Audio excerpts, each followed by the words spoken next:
Okay, next up on our agenda is, I think Kate Hodges is going to present our expenditure for the PEG access services. That's Article 22 in your warrant. Hello, everyone. Kate Hodges, Deputy Town Manager. Just going to share my screen.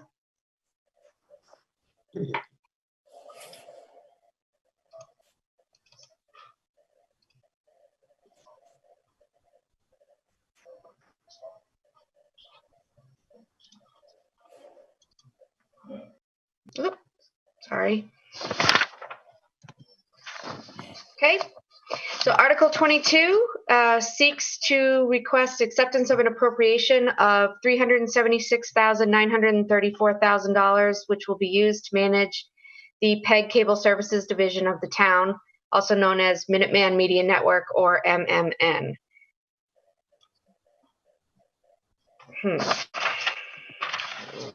What's going on here? Okay. PEG stands for Public Education and Government, and it is from a franchise agreement with Comcast Incorporated subsequent to the Cable Act of 1984.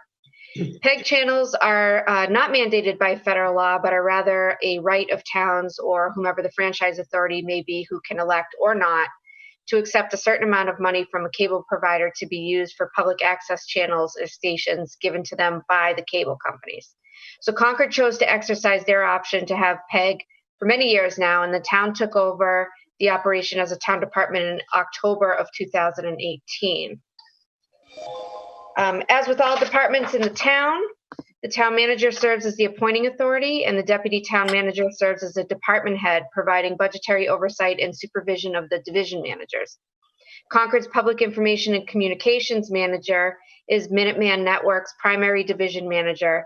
She serves as the executive director, or in the executive director function rather, overseeing the daily operations and the support staff.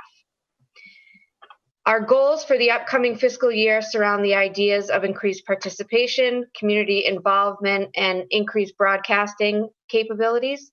Long-term, we want to ensure that we're being fiscally responsible and seek to build our fund balance up such that we would be able to cover any large-scale renovations, community needs, or improvements as required. On this slide, you can see our operating revenue projections for fiscal year 21 are about $425,000.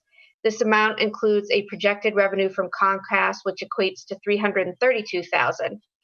We're projecting a 5% decrease in revenues from last fiscal year because over the past 5 years, we've seen a staunch 27% decrease in our Comcast revenues. We use this amount in order to budget our projected revenues in the most conservative manner possible. New this year, however, we have an additional revenue stream transferred into the PEG budget from the Light Plans Telecom Division, which provides broadband services to Concord residents and may, in a part, be one of the catalysts for the decrease in the Comcast revenues.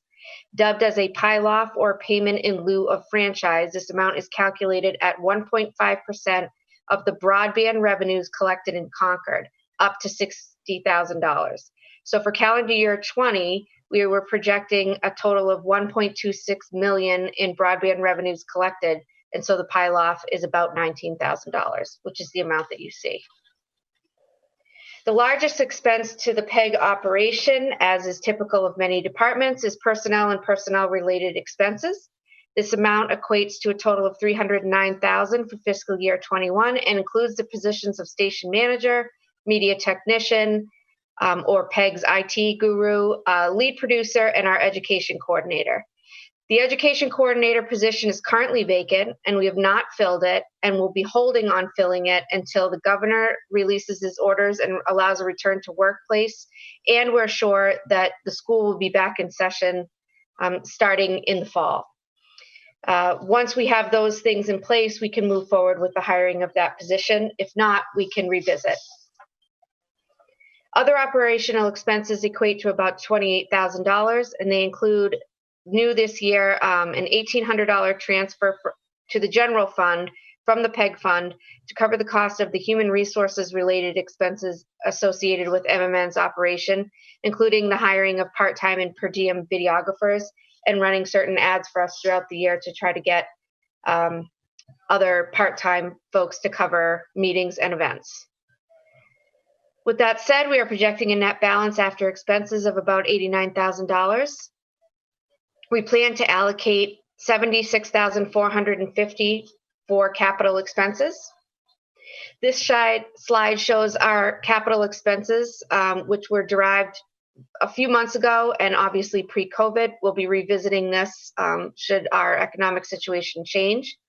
The capital budget of $76,450 is allocated here. The amount is equal to $20,000, which is allocated for planned equipment replacements, maintenance, and software updates. These replacements are cyclical. They seek to allocate small amounts of capital each year to replace old and outdated technology on a 5 to 7 year progression. We've allocated an additional $57,000 for potential larger scale projects in and around Concord facilities to improve and expand upon MMN's offerings. These initiatives, we hope, will be reviewed and vetted through the Public Access Advisory Committee, or PAC. Some considerations and pilot programs mentioned by the MMN staff and other members of the community have included upgraded cameras and on-demand technology within the Ripley Administration Building to make it easier for school committee meetings to go live, traveling studio equipment from either mini cameras, iPads, or iPhones with video capabilities, or some type of van or other mobile studio similar to that of a news van or a news truck, which other communities in our area have. That is basically the presentation. We're requesting favorable action on Article 22, and I'm happy to answer any questions should there be any. If you could take that down, Kate, then I can see the group. Are there any questions regarding the PEG access budget, etc.? I have one question. You have 57,000 in your capital list of various things. There had been a lot of discussion some time ago about how we would allow public access to the studios for public use when it's in the school building and you need to be vetted and you shouldn't be in the school building, unattended or whatever. Has there been any further discussion of that problem and how we manage our way through that so that the public has a place they can go that does not have to necessarily interact with students in a high school setting? Yeah, we spent a great deal of time last fall actually going through this with the superintendent and the school committee, and have been able to have a use agreement, and the use agreement involves taking some additional steps that were not in place before through CCTV, including a doorbell and a sign-in system, and also having the crash bar that is on the door that leads into the high school flipped around so that people could get out that way, but you can't get in to the school from that way. We've also said that people during the school hours need to sort of call ahead or sign up or create some type of appointment where they can come in, and they need to always be with a staff member. Any students that come down during the school day or immediately after school need to be vetted by a teacher or an advisor first, introduced by that teacher, meaning the teacher brings the student down, introduces them to the staff member, and then develop a plan for what they're supposed to be working on. No staff member is allowed to be in the studio with a student one-on-one. We always have to have two people there. And we installed security cameras in and around the studio, including the hallway, which are able to monitor people coming in and out of the doors, but also the activity that's happening there should there be any issue. We did have a few people that came, and a couple of senior citizens and someone that was working on a long-term project that we had sign in, and they were with a staff member, and that seemed to work fairly well. And so that's our hope, and our hope with the education coordinator position is to have that be expanded so that they're working directly with someone in the school as well. So, but that's part of the traveling studio idea, is that if we're able to bring some type of mini studio equipment to people, but I think that needs to be vetted by the committee. Thank you. Any other questions from the committee? I see there's one person queued. I want to recognize Carlin Reed. Carlin, can you introduce yourself again? And you're welcome to speak. Sure, thanks. Carlin Reed, again of Wits End. I'm on the PEG Access Committee, but speaking on my own behalf, since we've not been able to meet to come up and really talk about this budget. Kate, I want to let you know that my personal opinion is your budget looks really good. You did a good job on it. I know you're smiling. You're Thank you, surprised I said Carlin. that. You did a really good job. I like the goals. I like the approaches. I've already expressed some questions about that peel off.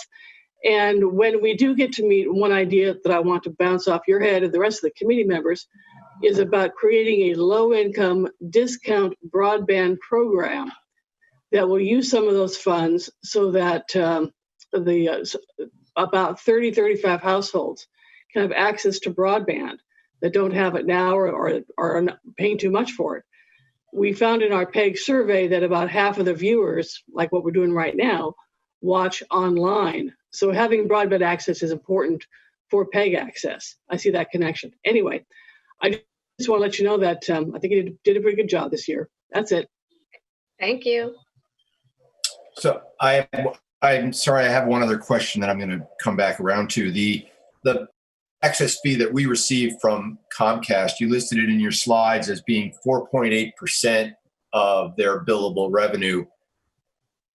Is their franchise based on cable and they sell additional services, but we're competing with them on the broadband side? I don't think maybe Verizon competes with them. I don't know how much that competes anymore on the telephone side, but they have a package deal. You can get 3 different types of services. Is that 4.8% on all the revenue, or is it just on the cable revenue? It's on cable and cable related services. So if you have expanded cable or basic cable, Okay. That's what determines it. But if you have one of the bundle packages, then they parcel that out separately. But if you were to have, say, basic cable but expanded internet, it would not be. We do not get 4.8% of the expanded internet, which is how we came up with the 1.5, because of course the light plan and broadband is not giving television, and so it wouldn't be fair to be taxing them at the same rate, the 4.8, as television services. So that's how we kind of came about those numbers. And I guess kind of a corollary question is, when we offer broadband within the community, we aren't violating their franchise because we're really not offering television. Their franchise is for television, and they just happen to offer broadband. Is that correct? Absolutely. Yep. Correct.